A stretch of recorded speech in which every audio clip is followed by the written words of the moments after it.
আমাদের একটা এখন কাতল হিট হয়েছে। আশা করি কাতল এখন আর মাছ দেখিনি, 3 দিনের সাধনা।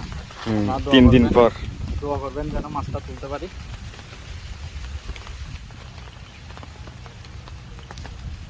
মাছটা চারির ভিতরে ঢুকে গেছে।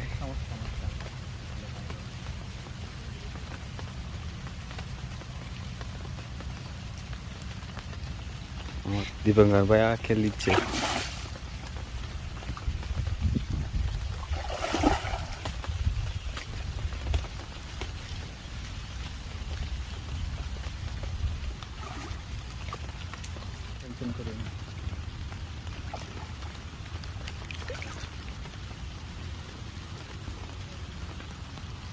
এরকম পানিতে বসায় দারুণ। 3 দিনের সফলতা, এখনো অনেক টাইম আছে, দেখা যাক।